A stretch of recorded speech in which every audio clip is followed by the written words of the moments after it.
Yo, thank you for hopping on here today. Of It's course. super cool. I know that you mentioned it's been a little bit of an exchange, but that's just the way it is, It's my And bad. That one's on me. nah, For sure. yeah, that's cool. But today we're here with Ben Gravy. Ben, you say your name is Ben Graff, right? Yeah, Grafe. Grafe. Grafe. That's Spelled what I Graff, thought. pronounced It's Graff. Grafe. Yeah, Grafe, right. Turned okay. into gravy. And yeah, so how'd you get the name Ben Gravy? Actually, so I played like punk music in high school, And we had a band. It was called Lou Sassel and the Chainsmokers, and the lead guitarist, his name was Mike Royce. He actually sadly passed away, but R.I.P. But yeah, I used to rap Eminem songs because through my adolescent and late teenage years, I somehow learned Eminem's discography pretty much front to back. So they would play like beautiful harmonies and I would rap Eminem over them. So he would just say literally chicka chicka bang gravy. Like he would throw it in the background. Okay. Because it sounded better than chicka chicka bang gravy. Okay. So it sounded like Slim Shady. Nice, dude. Pretty silly. Yeah, that's silly. So never thought anything about it. Made Instagram. I wasn't planning on anyone ever finding out who I was. Made it Ben Gravy because it was available. Sure. And then when my Instagram became popular, then I just became Ben Gravy.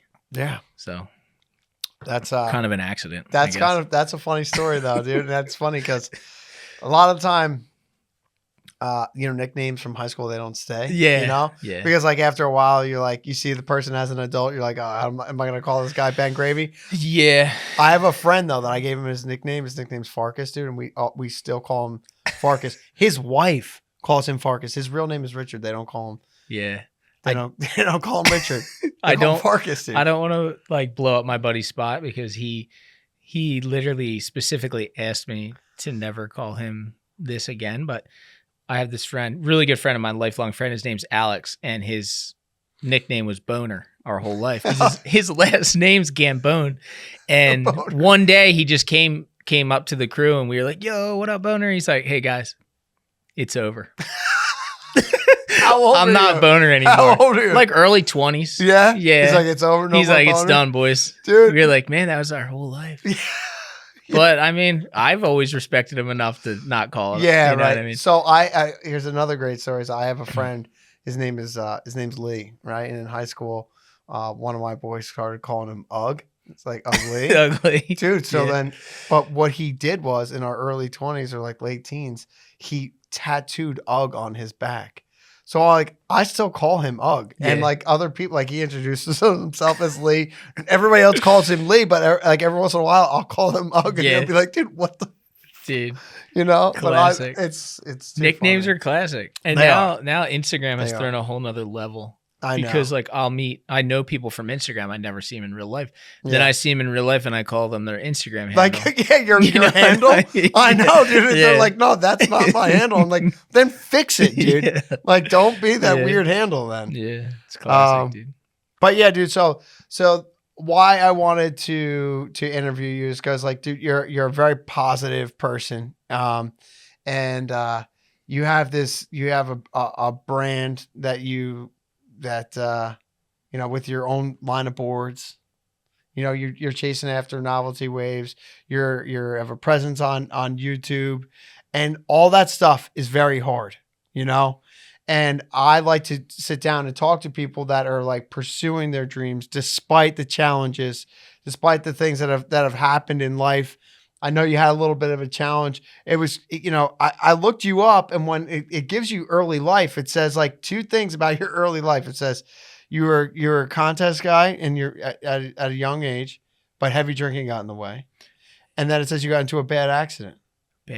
Oh, yeah. And I was like, wow, that's like the only, but obviously, we'll talk about that, but I'm a sober guy. And I knew that, you had struggled with drinking. And did it really get in the way, or is it just like? No, yeah, that's real. So I always say like maybe I'm not an alcoholic, but I just kind of figured out that my life was going absolutely nowhere. I couldn't figure out how to like accomplish anything that I wanted to accomplish. And honestly, by the time I even got to be able to do surfing for a living, like I had already given up on it. So, but Okay. that's a whole nother story. But What were some of the things that you wanted to accomplish before that, though? just like normal life things, like how can I save money to buy a house? How can I like have a decent car, not one where my bumper's falling off? Yeah. And my problem was I would get paid for things. I worked in video production mostly, and then I would just spend all the money on partying. You know what I mean? Yeah, dude, I get it. I get it. I was never like, I always say, because I have friends that are like real deal addicts. You know what I mean? Like they have been living on the street. They have gone to prison. They've lived in Kensington, like stuff like that. And I'm always like, maybe I'm not an addict, but I knew that if I stayed on this path where all my focus was on drinking, I was never going to get anywhere. So I just kind of decided that, actually one of my friends, this guy Frank, came to me and he was like, it was this dude I used to like kind of make music with and hang out with. His name's Frank Chase. He came to me and he was like, dude, I got to get sober. And I was like, honestly, man, me too. Like I'm destroying every possible opportunity that I have in life.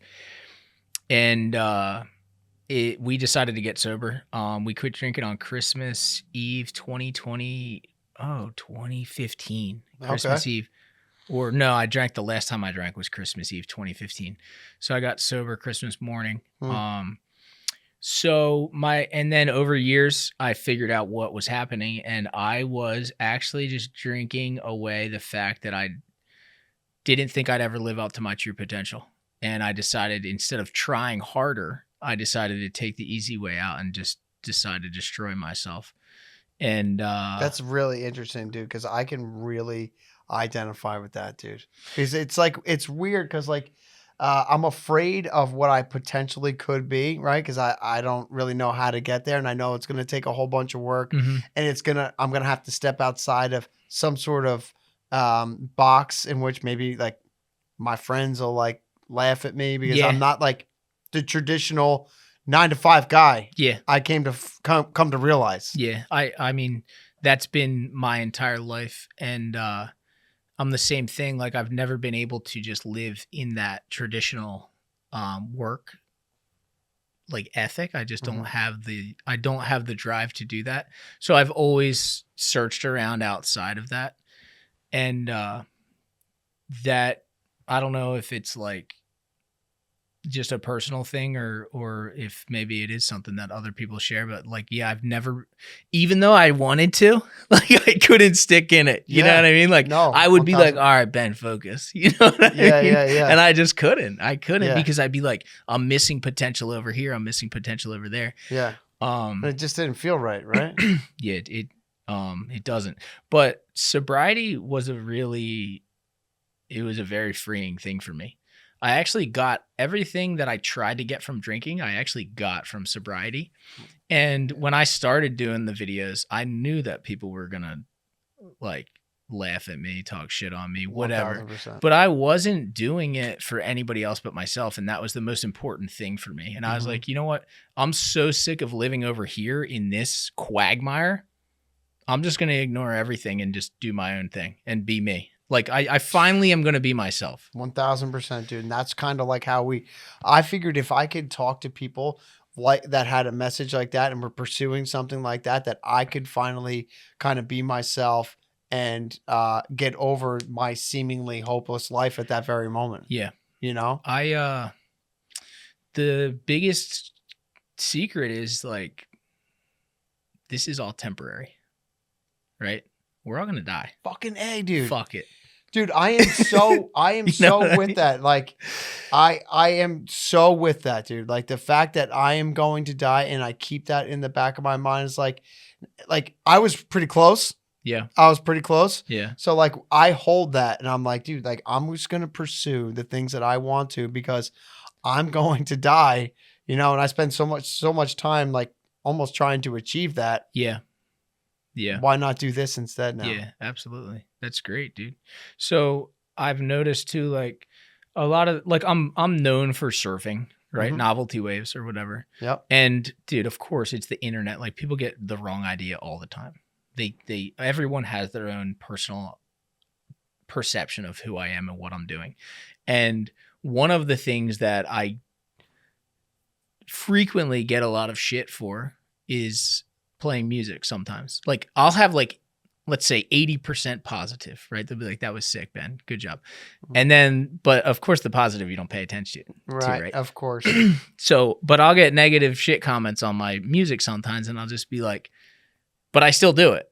Cause like that's a reminder to me, like basically what I'm trying to say is that the surfing thing panned out, but there's still other things in my life that I want to do for myself that I'm never not going to do because of other people's opinions. I'm still going to play music. I don't really care. It is what it is. Yeah. And I'm still going to do all kinds of things. Yeah. And just because like, I always say this, I'm not a surfer. I just so happen to surf. It's not like, I don't care about surfing maybe as much as people think I do, or I should. Like, I just care about being a human being because like my whole, what do you mean by being like a human being? Like just like a good person? Just, yeah. Like I just care about like, just going through life. Like it's surfing. It just so happens to be something that I do. Right. But like, I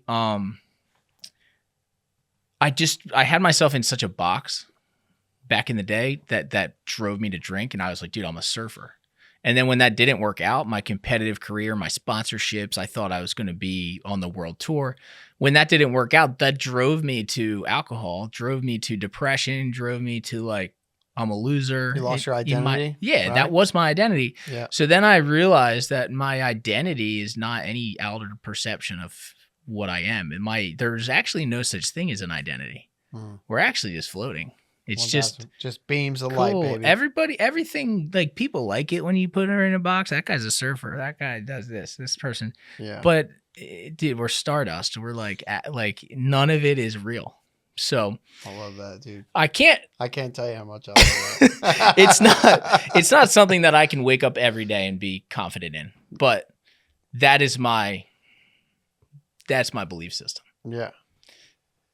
Yeah, John Lennon could have been right, maybe. So I noticed like when you talk about surfing, a lot of the time you say like it's like a spiritual thing for you, you know, and I could 1000% relate to that. Like when did that click for you after, you know, getting sober, stopping drinking, like the career not working out, or has it always been like that? Yeah, I remember it. I remember it being spiritual my whole life.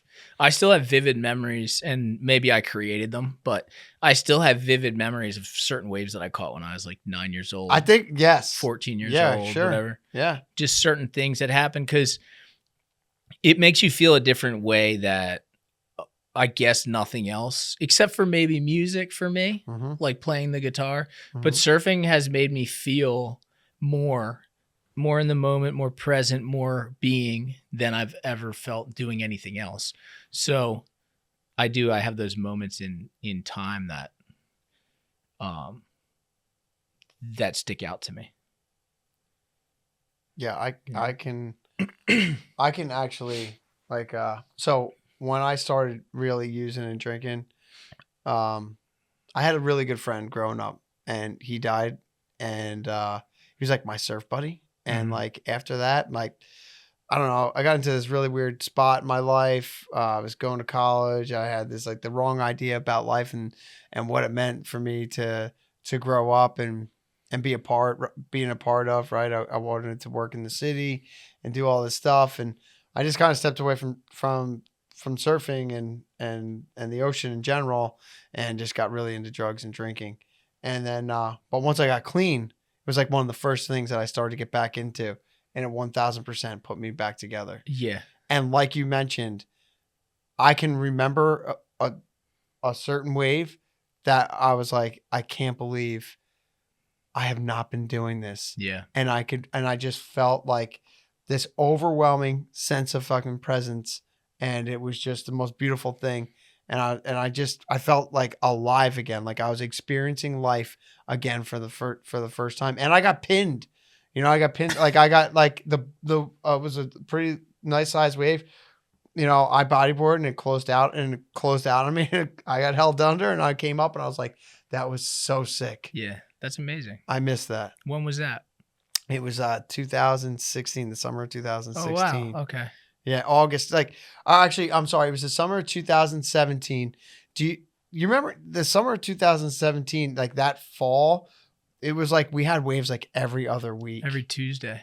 It was incredible. Yeah. It started with Hurricane Gert in the beginning of August, and it was just like the most insane thing ever. I think about that sometimes. And it just like and I selfishly think that like, you know, God, the universe, whatever, made that just for me, dude, and it kind of like put me like back together. That's all right. Maybe he did. Yeah.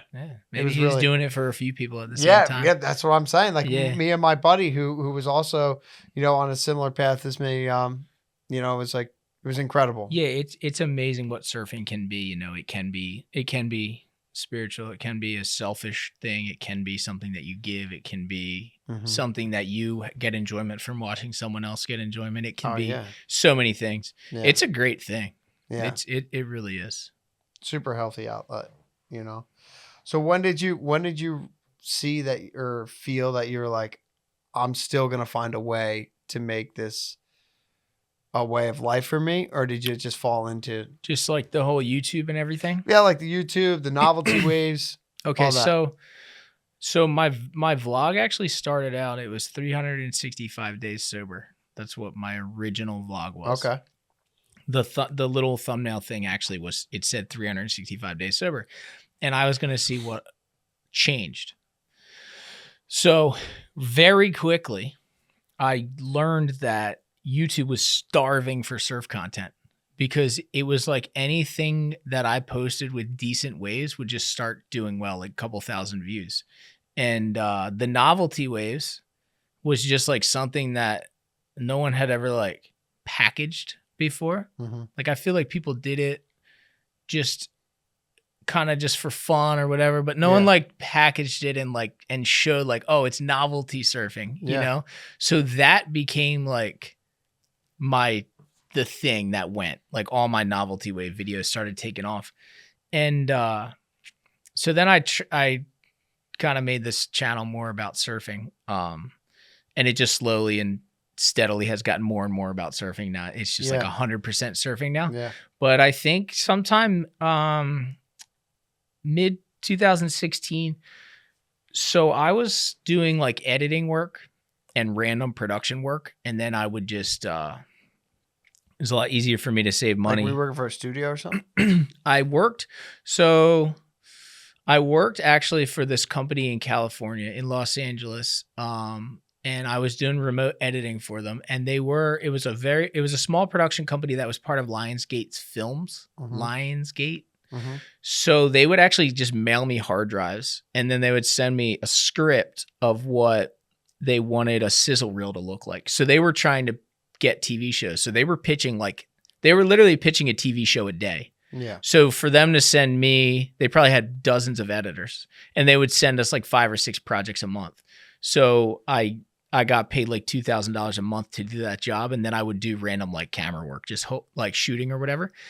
And it was a great gig, and it was a good time for that. And it was really easy for me to save money because I was sober. Dude, all I did was edit and surf. And then I just was shooting the vlog too, just like for fun. And then it was like, I think it was like mid 2016, my YouTube channel made $1,000. It may have been like April or May. Oh, yeah. And it made $1,000 in 1 month. And I was like, oh my God, this is it. Yes, yes, dude. Yeah. So, and dude, I always say this, like being who I am now, looking back at that Ben, I'm like, dude, I could never do what I've done again. Like that Ben was actually out of his mind. Yeah. Like I could never accomplish what I've accomplished ever again. Cause I would literally just be like, dude, I know it's firing in Missouri. Like I have to go to Missouri. And like, I just don't have that anymore.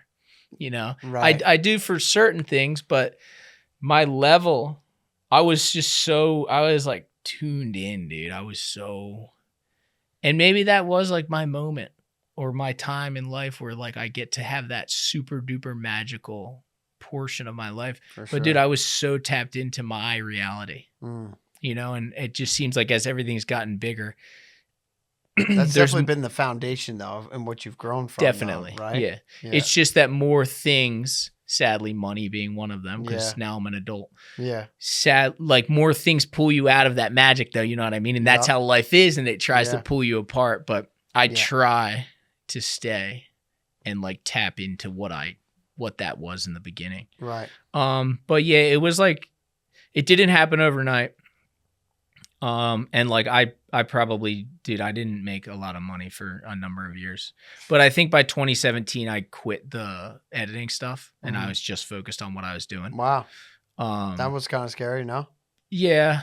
The easy thing for me was that whole thing fizzled. So like that opportunity went away. It wasn't like you were so busy making so much money that you jumped. No, it was just like that opportunity went away, and I wasn't like I'm gonna go hunt down production work. I was like I'm just gonna focus on my vlog.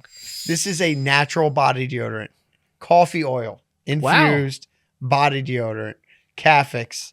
It doesn't only smell like a coffee pot. They have a number of different scents, soaps. This is all natural stuff. All natural. Because I'm seeing the oatmeal soap. Yeah, dude, you got it. You have to try that. Body. Listen, I have tried other soaps, and like in the summertime, skin gets super dry and itchy. I use that stuff. I don't.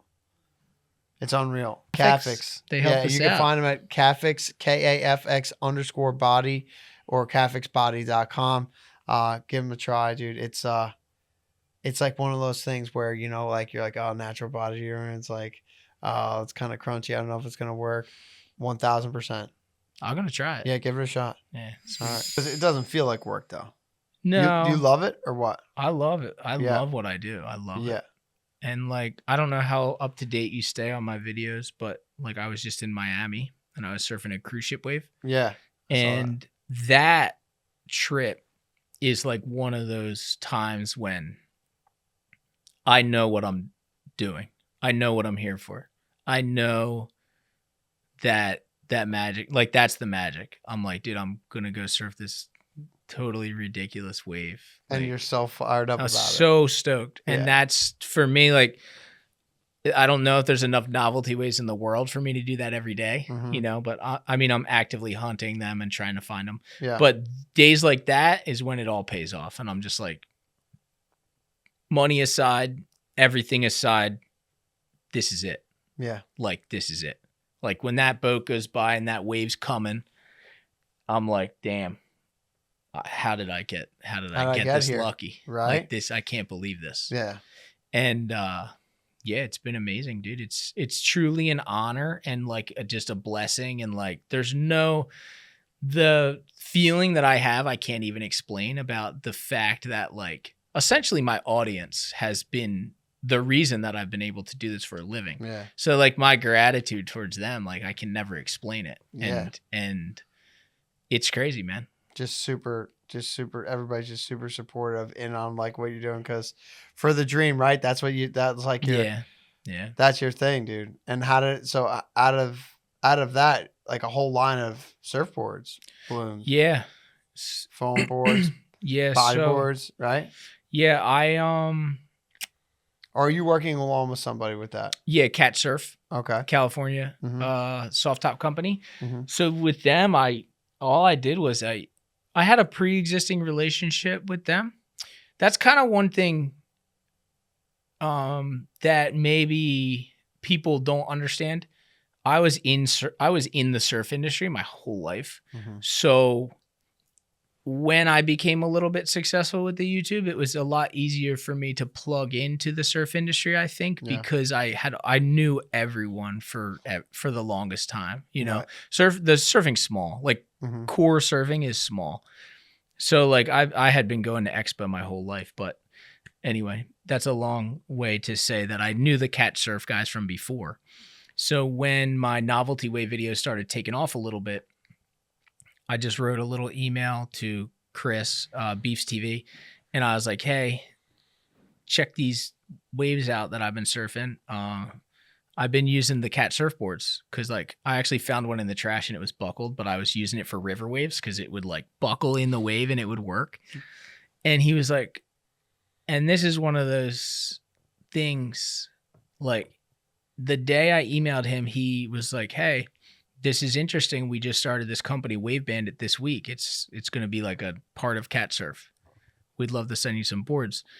So eventually I got the Ben Gravy Wave Bandit and Damn, man, all timing's that. everything, But right? it was the timing. It was the random timing because I don't believe that they would have had room on the Cat Surf team, but the Wave Bandit thing just landed right in the moment.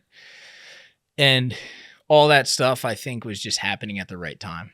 And yeah, turned into soft tops, Sector 9 skateboard, Igloo cooler, clothing. I've done collaborations with different clothing companies. I'm working with Jetty now, and they're manufacturing my new clothes.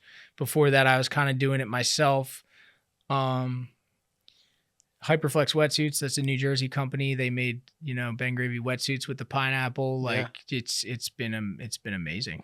And it's crazy, man.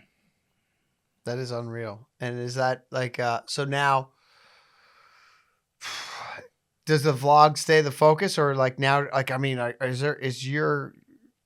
you building out like a company now, like where you're going to have people start to like work and represent you and things like that? So what I've done so far, like on the business side, is like I just license everything. So I'll just work out a fair situation with all the companies that I work for. Like, so Wave Bandit is like they're just manufacturing my boards. They do shipping, they do sales, they do everything. And I license them the pineapple logo. And then we have just another deal worked out and there's royalties involved.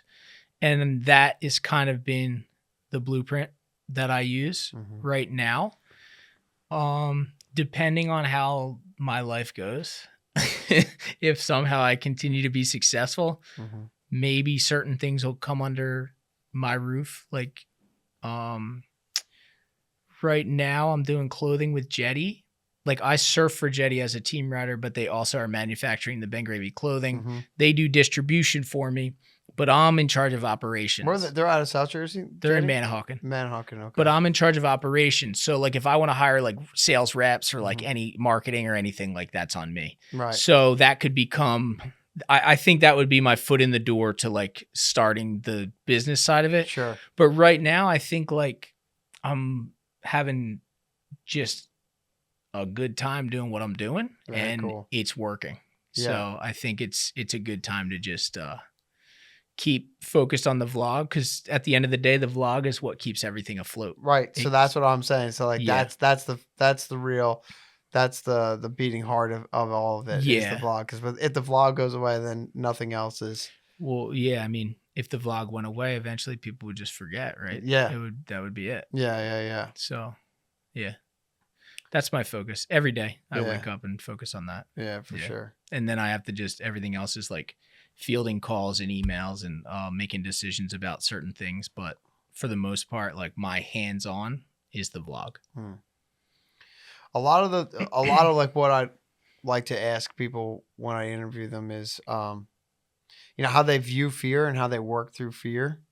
And, as a surfer, there's like, there's fear of like being in the ocean, conditions in the ocean. And then, just like as a person who's pursuing a dream, there's fear like surrounding that. And do you view those like fear as like one thing? Do you have like, is it, because a lot of people, while they're pursuing something, although they're very, they're pumped, they're stoked about it, sometimes, man, you just want to give up and you're just like, this is not, So no, for me, those are two separate realms. And I think about failure every single day of my life, probably every hour, maybe every minute. So, and that might be one of the reasons that I continue to move forward. And I'm not someone who sulks. So when something goes wrong, I package it up in my brain, tie a bow on it, and call it a day. And I'm on to the next thing. And dude, not only do I think about failure, I think about my escape plan. I think about my retirement. I think about what if all my opportunities went away tomorrow? And I think about all these things, and that's a big motivator for me to keep going, because right now I would say my goal is to buy a lot of real estate. So right now, I would say I'm not in a position where I'd be stoked if I lost all my opportunities tomorrow, because I still owe a little bit of money on 2 of the properties that I own. Mm-hmm. So my goal is to be debt free by 40, Mm-hmm. which is 4 years from now.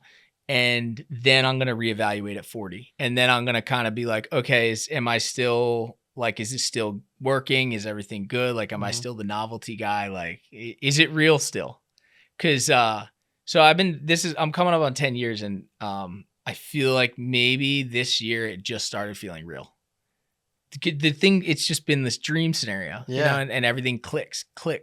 And then the world turns and life happens. And then the next thing you know, someone calls you, like Igloo. I surfed for Igloo for 3 years. Mm-hmm. And then they called me one day, I think this was 2 years ago, and they were like, hey, bad news. We're getting rid of the marketing department. All the team riders are gone as well.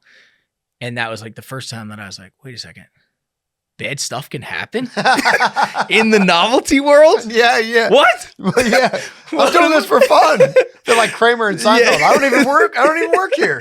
Yeah. So then I've had a few wake up calls, that's life. It happens, and things change, and navigating that has been what I'm saying. Like, it's become real. So then I started thinking about, like, oh wait, this might not just be the never ending gravy train. Like, I have to make sure that I'm taking care of business on the back end, because no one's going to do it for me. Right. And I could exit this career broke and just be like, wow, that was a cool experience. Yeah. Or I could exit this and be like, sweet, I never have to work. For sure. So I have to make sure that I'm on top of that. And once again, sobriety helps me with that, because, I don't clear focus. Yeah, I don't go and let loose, five nights a week like I used to. Instead, I'm sitting around stressing about what's going to happen.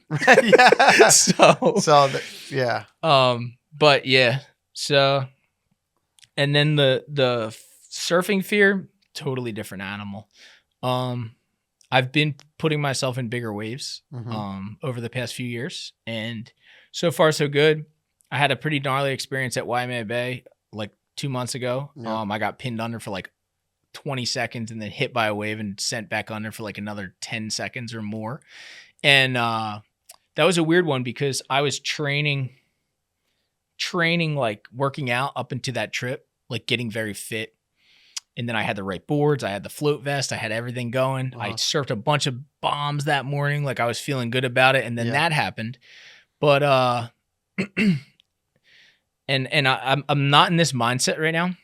I go in and out of these mindsets. But at the time, I was in an animalistic mindset. So when I like literally almost drowned, I came up and I was like, cool, sweet, I'm going to pedal back out. Like, I didn't let myself go crazy. And like, I look back on that like, damn, I was nuts at that point in my life. Now I feel like I would have gone straight in, and it was only 2 months ago. But like, I waver through these fear mindsets. The first time I ever went big wave surfing, my buddy Will Scudin, he's a guy from New York, big wave legend, good friend of mine, just the most awesome dude. He took me big wave surfing in Oregon, and it was like 30, 40 foot, the waves, the faces of the waves, and it was the most scared I'd ever been. Like, that feeling, butterflies in your chest, like coming out of your neck. Like, you can't even like stay in your own skin. But once you ride the first wave, it kind of goes away, and you're like, oh, it's just a wave. Okay. So there's a certain fear with that. And also taking jet skis out in like 30, 40 foot surf is just like, you have to manage that anxiety, obviously. And then there's surfing waves like Pipeline, or like a ledgy, gnarly big barrel. That's a different fear. That's like the big wave surfing. It's like this low hum the whole time. You're like, dude, I'm going to die. You know what I mean? But pipe and like even Jersey some days, the fear is only when you're looking over the ledge on the wave that you're about to take off on. And that's just a 2-second thing where you're like, dude, I'm going to die for sure. So it's different types of fear. And then there's other times when like the confidence is just through the roof and I'm dropping in and I don't get scared till I see the lip coming over. I'm like, why did I take this wave? You know what I mean? Yeah. But I think for me, it's like, I always check in with myself. I'm like, let's go back to reality. Okay. First of all, you don't have to be out here. Second of all, you don't have to take a wave if you don't want. And this goes for the business stuff too. I'm like, let's get real, Ben. Everything you're thinking about is in the future. It's not going to happen. Like you can come out of this in the best case scenario and it will be greatness. And if that doesn't happen, it is what it is. 1000%. I find myself like anxiously thinking about the future.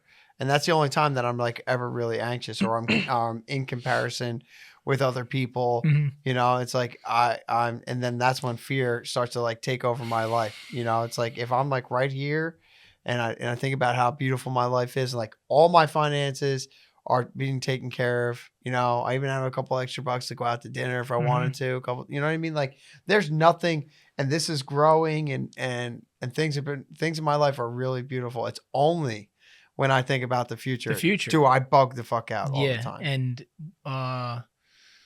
if you're living in the past, if you're thinking about the past, you can become depressed. If you're thinking about the future, you get anxious. Yeah.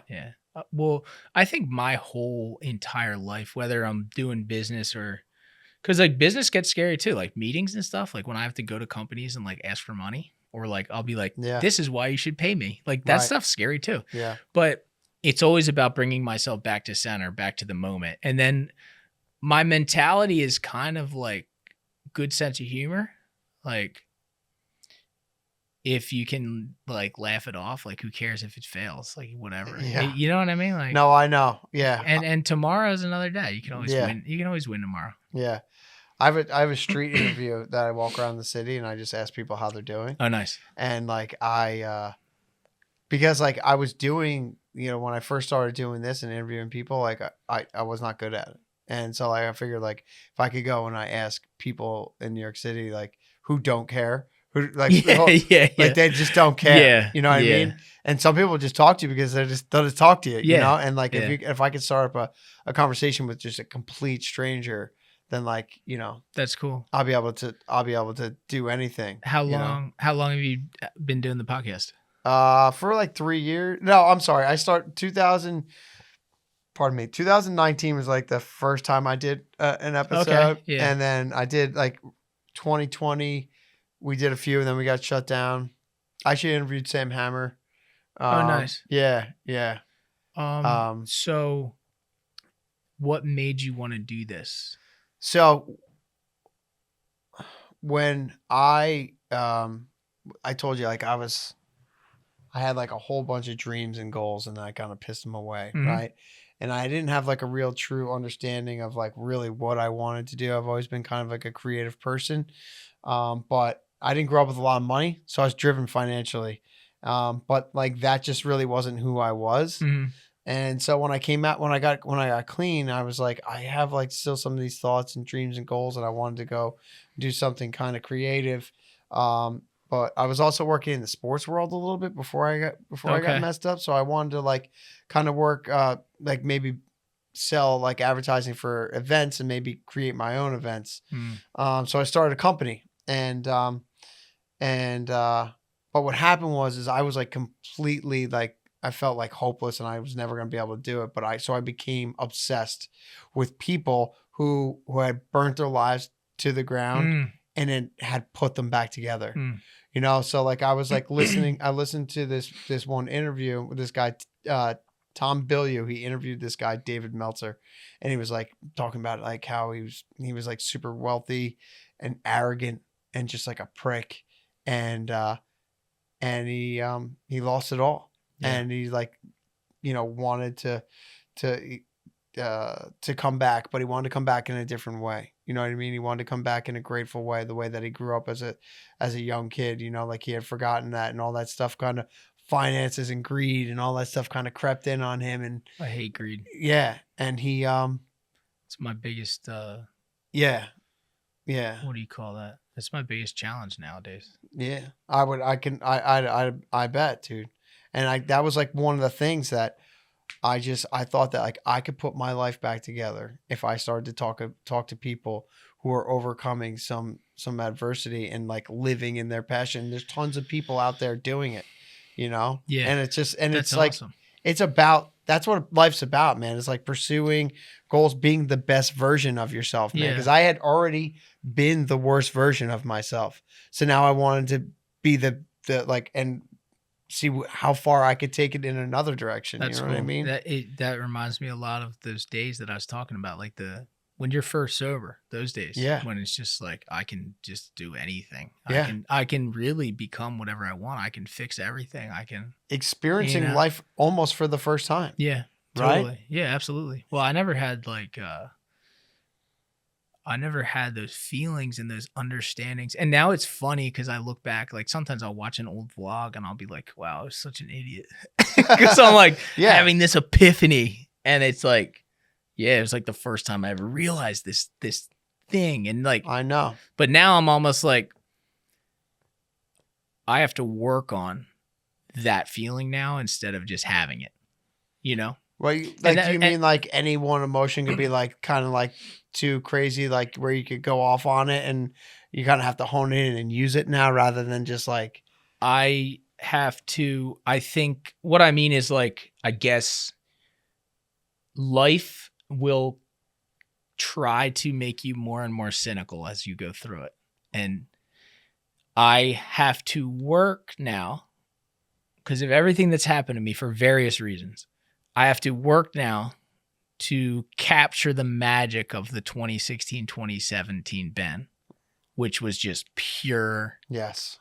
absolute stoke for life. Yeah. And I think I remember when they call it like the pink cloud bursting or whatever. Yeah. It's a sober thing. Yeah. And I remember when that happened to me and I was so confused that summer that it happened. But my wife she's been sober longer than me. And she's the one who should be getting credit for her sobriety story, but I always tell her. You always tell it? All right.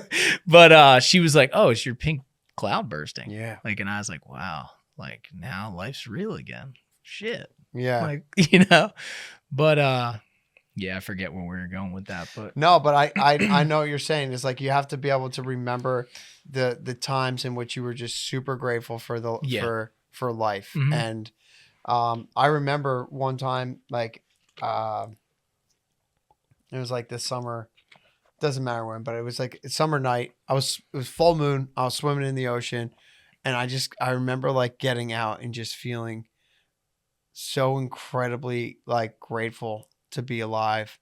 And like I remember like swimming like pretty far out in the middle of the ocean, and coming in, and my buddy was just like, dude, he calls me later, he's like, yo man, like no judgment, he's like, but did you get like do you get high today? I was like, no dude, I swear to God. He's like, because he's like, that was crazy. that's sick. You know, and I was like, no, dude, I just feel so good about my life now, Yeah. you know, That's because killer. I still didn't like, I was still like, you know, I was still living at my parents' house. Mhm. You know, I was working in this warehouse. I didn't have a girlfriend. Like somebody just gave me a car, and it was like, you know, it was like a 2003 Sentra, but they gave it to me, dude. And like, it was free, and you know, cause my car was repossessed, you know, like I was just feeling so good about the bare minimum of life. That's what I was saying when I was saying everything clicks, like that everything was just clicking into place for you. And it's just like, yeah. And yeah, you get that feeling from that.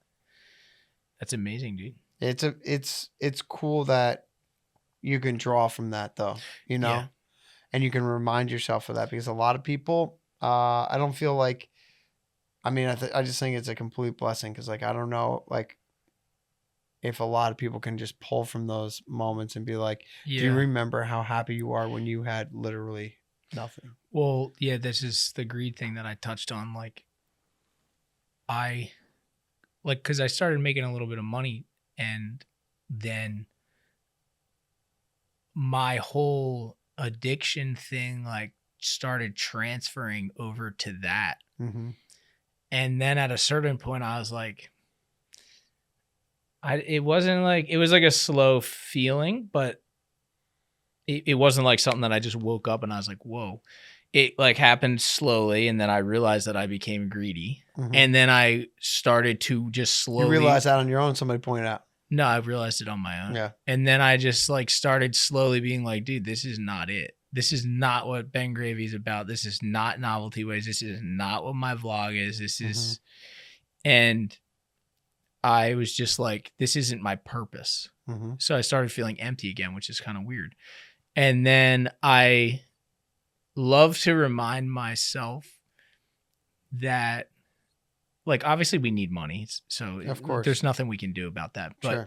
I love to remind myself, I need to keep myself in check always, that it's about the dream, for the dream. It's not about figuring out how to get as much money or material goods out of it as I can.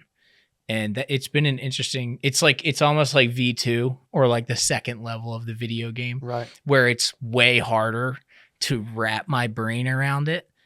But I feel like I'm in a great place now where I'm just like doing things because I want to, doing things for the right reason, and not allowing that to influence me at all. Is any of it ever more about kind of like now that you have like a grander platform, is it like more about you kind of sending out that positive message at all, kind of inspiring like the younger generation? Yes, and I focus on that as much as I possibly can, and it's hard. I get caught up in everything that I'm doing, and I forget and whatever. But my focus is always be in the moment, be stoked. The things that you're passionate about, no one else has to care about, as long as it's driving you and your passion. And that's why I've continued to do what I've done. Because there was a time when, I became friends with Jamie and everybody, and I was a little bit more in the surf industry, that I could have gone and transferred into surfing only blue water waves in Hawaii, only barrels, riding a shortboard, trying to almost like, it was almost teasing me that like, look where you got, Ben. You can get back to like that Ben that you wanted to be. Right. You know what I mean? Yeah. But that's not me. Yeah. Like, and not that it has to have a box, but like, I'm the novelty guy. Yeah. That's me. Like, that's what fires you up. That's truly my passion. Yeah. But like the whole thing can get in your head, dude. And it can be like, it can mess with you.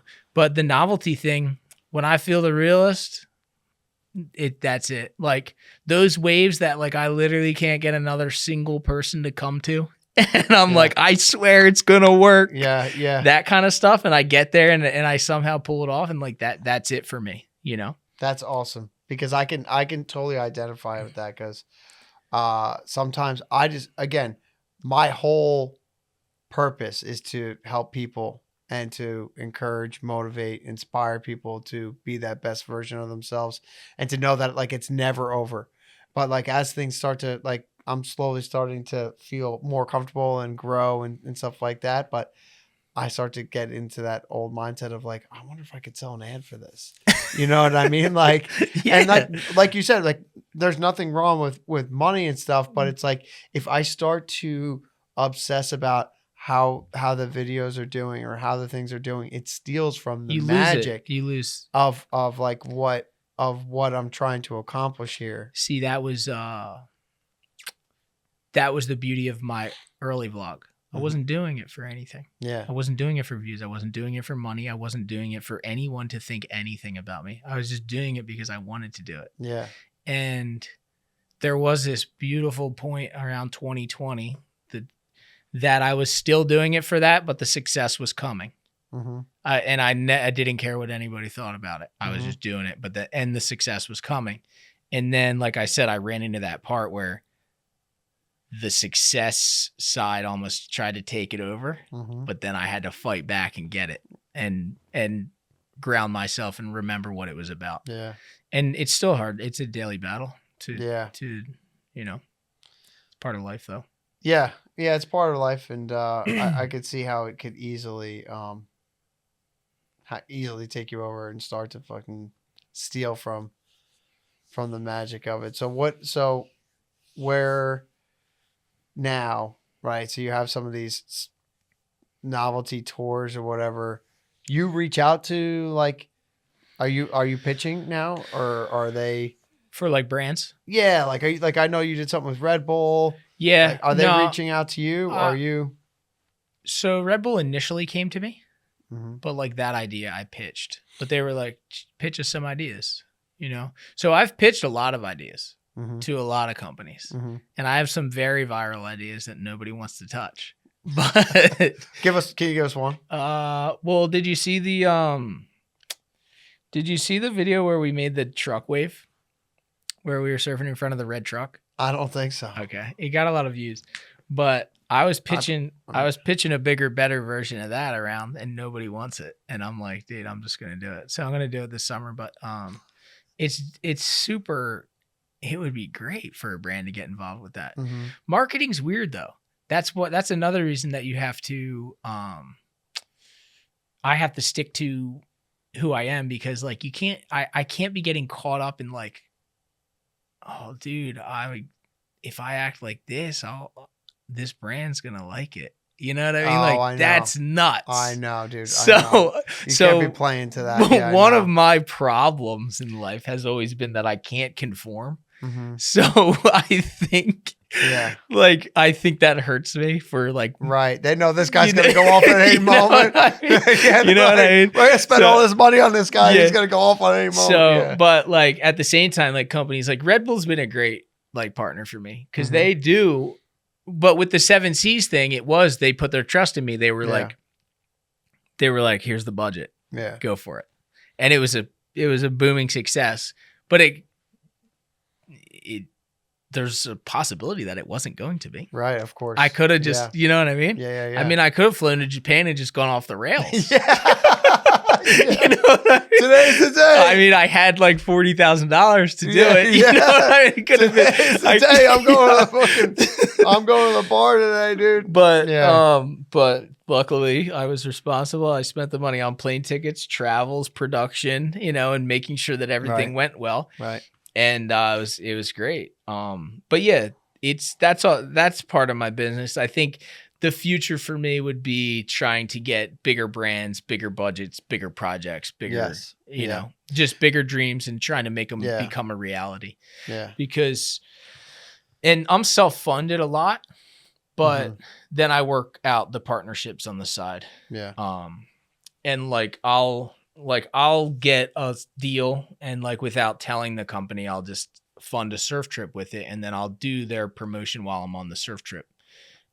But then like that, I actually don't make that money, but I invest in what I'm doing. In the relationship. Yeah. All that. Yeah. and I invest in like my business, and really I think for me, the most important thing is continuing to, like I always say this, I've never made videos to go viral. Mm-hmm. I've made videos to entertain my fan base. And that for me is the dream. Like just entertaining the Ben Gravy fan base is enough for me. Like, and if it keeps growing, that's awesome. It's great. Yeah. But like my dream is for the people that have been supporting me for 10 years to just still watch and be like, that was awesome. Yeah. Guys, we're still killing it. Yeah. So like what we're doing now. That's kind of the dream for me. But yeah, that's day in and day out, thinking up projects, pitching projects, and then continuing the daily grind of just uploading videos and trying to make them as cool and entertaining as possible. Yeah. How was Iceland?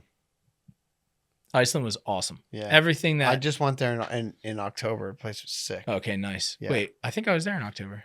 Maybe I wasn't. Maybe I was there in December. I don't remember.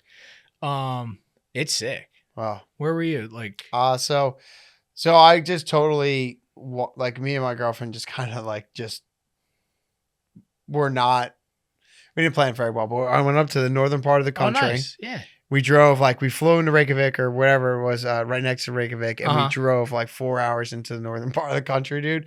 And it was. Were you surfing or just? No, I just hung. Do you remember the town that you went to, or you just went random? I don't even know, dude. It was pretty close up to the. Was it snowing up there? Yeah. Because we drove same thing. Landed, got in the car, drove 6 hours north. 7 hours maybe. Snowstorm, gnarly. Yeah, it's a big difference, isn't it? Dude, it was incredible. So like when so this is what happened.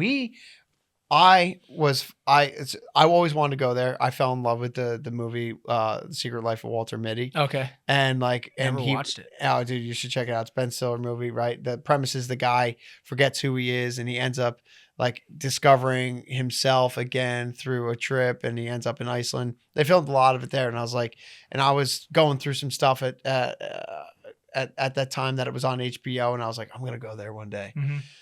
So long story short, we get up there, and I'm just like, when we're planning it, it says that the weather is going to be similar to New York, New Jersey in October, and I think they were talking about Reykjavik. Yeah, because like when I flew into Reykjavik, it was like 45, 46 degrees, and then as we drove into the northern part of the country, it was full on winter, dude.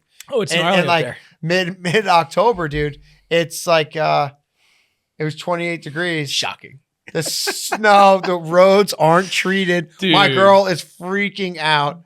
And we're just like, it was crazy. And I just loved every minute of it, though. It was so beautiful. Yeah, I don't know. I don't think my wife could have handled it. And then the guy I was with, JT, the guy that was filming, he fell asleep for the whole drive up. So there were some moments that I was just like, I'm glad he's asleep. I know. This is gnarly. Dude, the wind, right? The wind is crazy. Like you literally feel like you're gonna lose it. Yes, I know. And then there's no guardrails. No, dude, it's crazy. Driving up north is honestly crazy. Yeah. But we got up north and we woke up and it was that wave that you saw, the right peeler. It was firing. Yeah. So dumb luck too. I randomly booked that trip and I just followed the purple blob. I was like, it's gonna be the biggest right there.